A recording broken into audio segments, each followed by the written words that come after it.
Assalamualaikum warahmatullahi wabarakatuh. Halo teman-teman semua, di sini kami kelompok 1 ingin menjelaskan hasil diskusi kami dengan judul tindak pidana dan jenis-jenis pidana. Sebelumnya, nama kelompok dan NIM kelompok akan tertera di atas ini. Nah, teman-teman semua udah pada tahu belum apa itu tindak pidana dan jenis-jenis pidana? Apa tuh? Iya, bener. Oh, yang pembunuhan itu ya? Oh, yang kelitih di Yogyakarta itu. Nah, bener banget. Tapi beberapa dari teman-teman pasti ada yang belum tahu nih kan apa itu tindak pidana dan jenis-jenis pidana itu apa. Nah, simak videonya sampai akhir ya. Poin pertama ialah tindak pidana.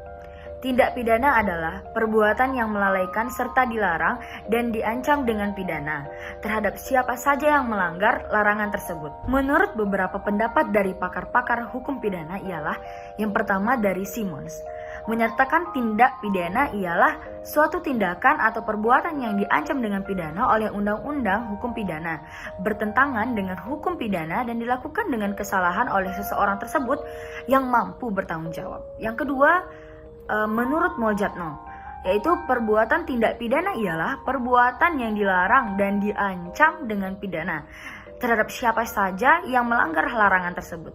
Perbuatan tersebut harus juga dirasakan oleh masyarakat sebagai suatu hambatan tata pergaulan yang dicita-citakan oleh masyarakat. Tujuan dari hal tersebut ialah tentunya memberikan arahan bahwa ketentuan pidana ditujukan dan berfungsi untuk mengatur dan mengendalikan tata tertib hukum dalam masyarakat, di samping menjamin ditegaknya rasa keadilan masyarakat atas perbuatan orang atau perorangan ataupun sekelompok orang. Kebijakan sosial pada dasarnya merupakan kebijakan atau upaya-upaya yang rasional dengan hukum pidana pada hakikatnya juga merupakan bagian usaha dari penegakan hukum atau khususnya penegakan hukum pidana. Oleh karena itu, sering pula dikatakan bahwa kebijakan hukum pidana merupakan bagian dari kebijakan hukum. Selanjutnya ada jenis-jenis tindak pidana. Yang pertama ada jenis tindak pidana kejahatan dan pelanggaran. Kejahatan adalah tindakan yang dipandang orang perilaku tersebut memang pantas untuk dihukum, meskipun tidak dicantumkan dalam undang-undang sebagai pelanggaran terlarang oleh pembuat undang-undang. Contohnya seperti pencurian, pemerkosaan, pembunuhan. Dan untuk pelanggaran adalah pada umumnya orang baru mengetahui bahwa tindakan tersebut merupakan pelanggaran yang terdapat melawan hukum, sehingga dapat dihukum, yaitu setelah tindakan tersebut dinyatakan dilarang oleh undang-undang. Contohnya seperti mabuk di tempat. Kedua yaitu kesengajaan dan kealpaan. Kesengajaan itu adalah sesuatu yang dikehendaki dan diketahui. Nah, adapun di dalam kesengajaan itu terdapat 3 bentuk, yaitu yang pertama kesengajaan sebagai maksud, yang kedua kesengajaan sebagai kepastian, yang ketiga kesengajaan sebagai kemungkinan. Untuk kesengajaan sebagai maksud adalah bentuk kesengajaan yang menghendaki pelaku untuk mewujudkan suatu perbuatan, menghendaki untuk melalaikan suatu kewajiban hukum, dan juga menghendaki timbulnya akibat dari perbuatan itu. Jadi kesengajaan sebagai maksud itu pelaku memang bermaksud menimbulkan akibat yang dilarang oleh undang-undang.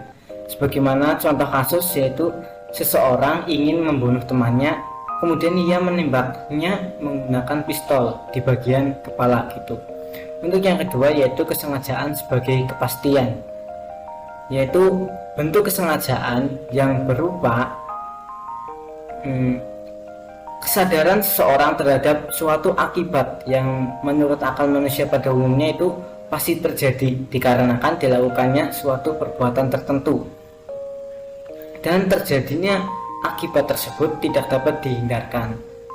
Jadi kesengajaan sebagai kepastian itu di samping bertujuan mencapai akibat yang benar-benar dikehendaki, terjadi pula akibat yang tidak dikehendaki yang pasti terjadi sebagai syarat untuk mencapai akibat yang dikehendaki. Sebagaimana contoh kasus yaitu saat melakukan perampokan. Pelaku itu menggorok kasir supermarket dengan menggunakan kapak tajam, yang berakibat kasir tersebut itu mati.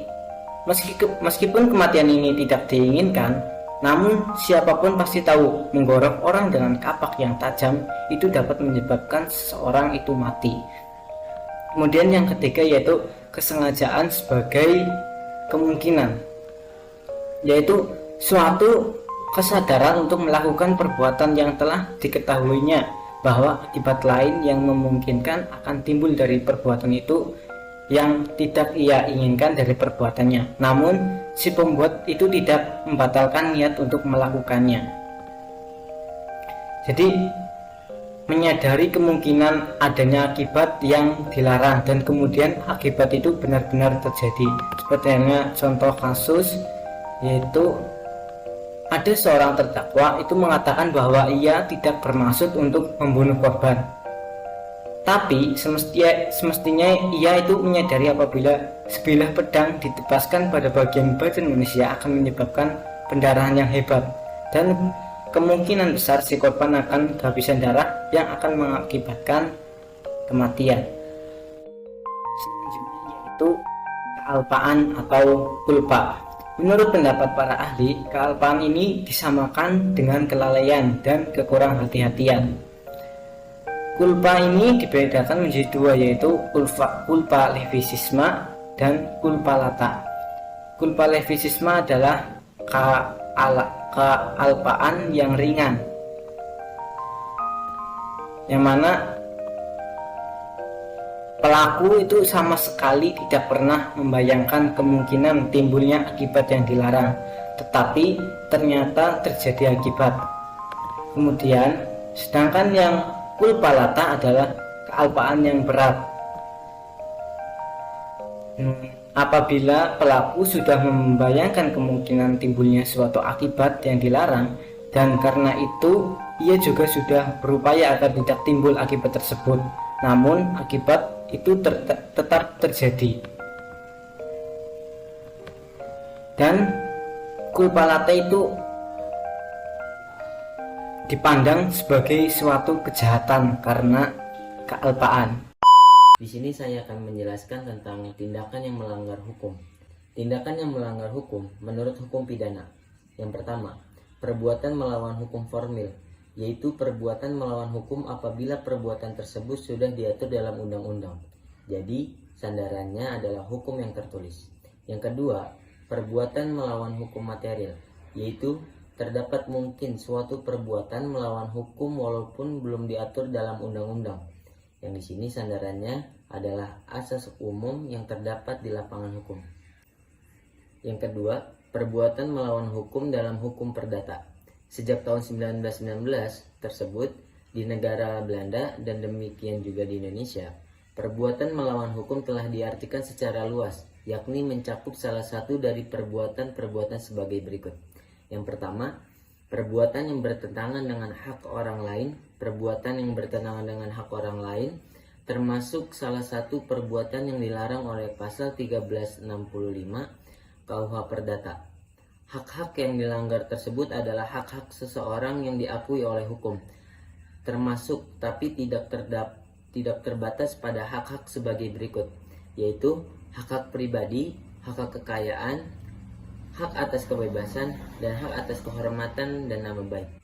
Yang kedua, perbuatan yang bertentangan dengan kewajiban hukumnya sendiri. Jadi, juga termasuk ke dalam kategori perbuatan melawan hukum jika perbuatan tersebut bertentangan dengan kewajiban hukum dari pelakunya. Dengan istilah kewajiban hukum ini, yang dimaksudkan adalah bahwa suatu kewajiban yang diberikan oleh hukum terhadap seseorang, baik hukum tertulis maupun hukum tidak tertulis. Jadi, bukan hanya bertentangan dengan hukum tertulis, melainkan juga bertentangan dengan hak orang lain menurut undang-undang. Yang ketiga, perbuatan yang bertentangan dengan kesusilaan. Tindakan yang melanggar kesusilaan yang oleh masyarakat telah diakui sebagai hukum tidak tertulis juga dianggap sebagai perbuatan melawan hukum. Karena itu, manakala dengan tindakan melanggar kesusilaan tersebut telah terjadi kerugian bagi pihak lain, maka pihak yang menderita kerugian tersebut dapat menuntut ganti rugi berdasarkan atas perbuatan melawan hukum.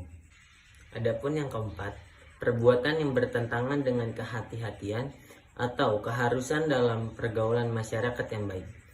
Perbuatan yang bertentangan dengan kehati-hatian atau keharusan dalam pergaulan masyarakat yang baik ini dianggap sebagai suatu perbuatan melawan hukum. Jadi, jika seseorang melakukan tindakan yang merugikan orang lain, tidak secara melanggar pasal-pasal dari hukum tertulis, mungkin masih dapat dijerat dengan perbuatan melawan hukum, karena tindakannya tersebut bertentangan dengan prinsip kehati-hatian atau keharusan dalam pergaulan masyarakat. Keharusan dalam masyarakat tersebut tentunya tidak tertulis, tetapi diakui oleh masyarakat yang bersangkutan. Dan yang terakhir, saya akan menyebutkan unsur-unsur perbuatan melawan hukum dalam hukum perdata. Jadi, sesuai dengan ketentuan dalam pasal 1365 KUH Perdata, maka suatu perbuatan melawan hukum dalam hukum perdata haruslah mengandung unsur-unsur sebagai berikut. Yang pertama, adanya suatu perbuatan. Yang kedua, perbuatan tersebut melawan hukum. Yang ketiga, adanya kesalahan dari pihak pelaku. Yang keempat, adanya kerugian bagi korban. Dan yang terakhir atau yang kelima, adanya hubungan kasual antara perbuatan dengan kerugian. Sekian, terima kasih dari saya. Di sini saya akan menjelaskan tentang delik formil. Delik formil ialah rumusan delik atau tindakan pidana yang menitikberatkan perbuatan yang dilarang dan diancam oleh undang-undang tanpa melihat akibat dari perbuatan tersebut. Menurut E.Y. Kanter dan S.R. Sianturi dalam bukunya yang berjudul Asas-Asas Hukum Pidana di Indonesia dan Penerapannya, delik formil yang dirumuskan adalah tindakan yang dilarang beserta hal atau keadaan lainnya dengan tidak mempersoalkan akibat dari tindakan itu. Misalnya pasal 362 KUHP tentang pencurian. Pada pencurian misalnya, asal saja sudah dipenuhi unsur-unsur dalam pasal 362 KUHP, tindak pidana sudah terjadi dan tidak dipersoalkan lagi. Apakah yang kecurian itu merasa rugi atau tidak, merasa terancam kehidupannya atau tidak. Jadi dengan kata mudahnya, lebih simpelnya, delik formil itu delik yang ditentukan pada tindakan yang dilakukan saat itu dan tidak melihat atau bukan tidak melihat apa yang diakibatkan oleh perbuatan tersebut gitu. Jadi ketika dia mencuri, yang dihukum itu kerugian, yang dihukum itu karena pasal mencurinya, bukan disebabkan atau bertambah pasal delik karena pencuriannya mengakibatkan kerugian segini.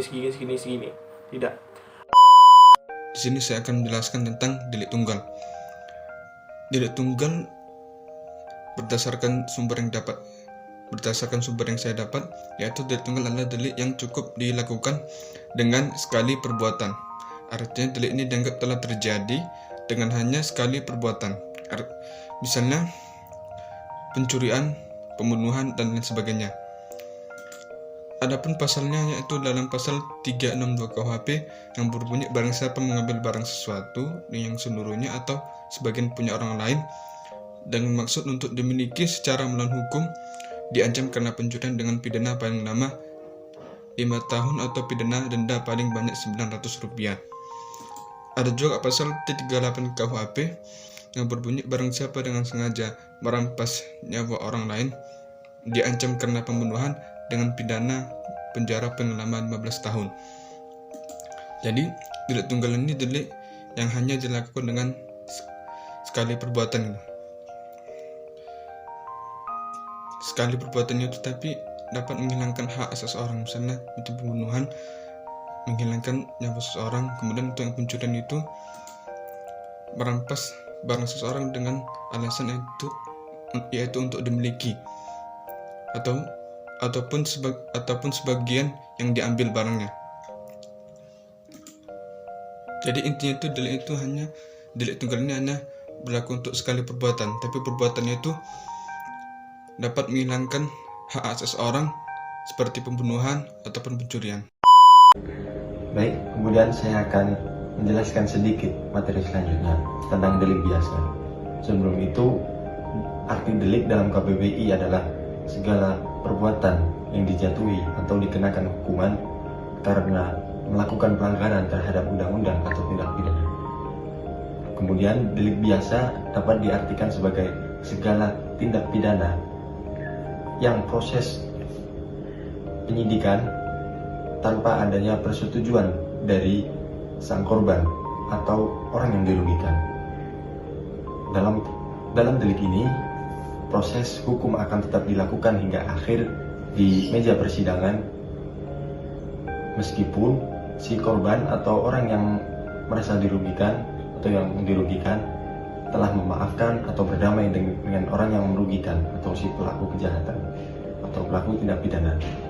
Contoh delik biasa ini adalah yang pertama pembunuhan, kemudian ada penipuan, pencurian, dan penggelapan. Mungkin hanya itu dari saya, kurang lebihnya mohon dimaafkan.